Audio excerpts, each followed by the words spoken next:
Hi, it's Clifford Edwards, and thank you so much for watching. Welcome back to this series on creating more connected relationships. Now, recently, I talked about the trap of non-acceptance. The first part was resistance, and today I'll speak to the second, denial. Denial is a hugely complex topic, so I'll address one aspect of it only. A simple definition of denial is refusal to acknowledge, own up to, or take responsibility for some fact, circumstance, or situation. It's denying the existence or reality of something. And some characteristics of denial are rationalization, excuses or justifications, projection, that is, shifting the blame or responsibility to someone else. Now, it's likely that as an active Mormon, you learned denial as a coping skill. It might have occurred as a defense mechanism against the waves of cognitive dissonance that come from trying to conform to the teachings and the rules of the church.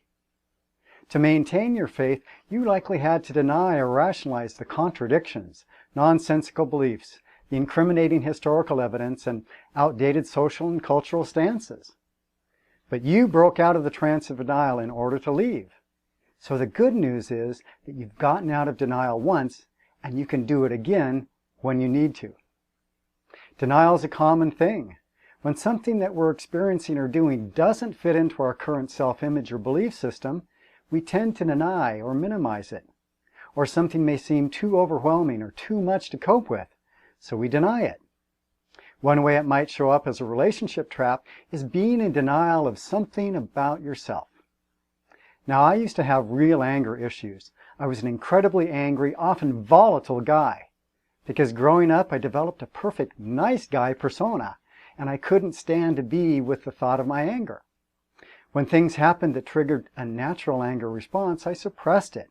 I stuffed it, and I otherwise denied it, because I didn't want to be seen as an angry person. But I was an angry person. I had a ton of unprocessed, unacknowledged anger stuffed inside. And also, the idea of facing up to it and dealing with nearly a lifetime of suppressed anger seemed overwhelming, so I continued to deny. Yet the emotion came out in sneakier, unexpected ways, like panic attacks, passive-aggressive behaviors, self-sabotage, explosive outbursts set off by minor things. And that hurt my relationships with my wife, my family, close friends, and others. But I minimized it, justified, made excuses, or blamed somebody else for the behaviors. To shift things, I had to get out of denial, own up to my anger, and take responsibility for learning to deal with it in a more healthy and constructive way. The fantasy of denial is that if you ignore something, it will just go away. But denial lets things fester and get worse. Now, maybe you have something you're in denial about that's negatively affecting your relationships. One great clue is to note any behavior or condition you continually have to try to minimize, justify, or make excuses for. Or notice if there's something that you're sensitive about, that you get upset when someone else tries to point it out to you. It could be something big like an addiction or a looming financial issue, or it could be something seemingly minor like a habit of sarcastic, belittling remarks. But if you're in denial, then it's a really good idea to admit it and get out. If you choose to do so, here are some simple steps you can take. 1.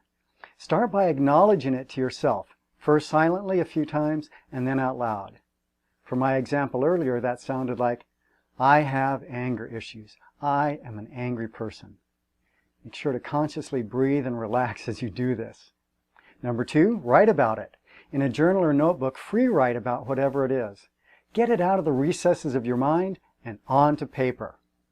Number 3, write about and acknowledge the cost to you of staying in denial. And number 4, make a list of how things will change for the better once you're out of denial and dealing positively with things.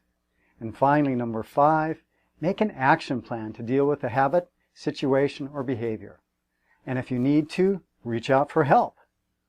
For some additional specific questions to help you with the steps above, go to the written version of this blog at cliffordedwards.com. Well, there you go. A brief take on denial. I trust this was useful. And now, if you need any support with denial or other relationship traps, I'm here to help. The link to get in touch is right below. Now see you next time for more tips on avoiding common relationship traps. This is Clifford Edwards saying once again, thanks for watching and bye for now.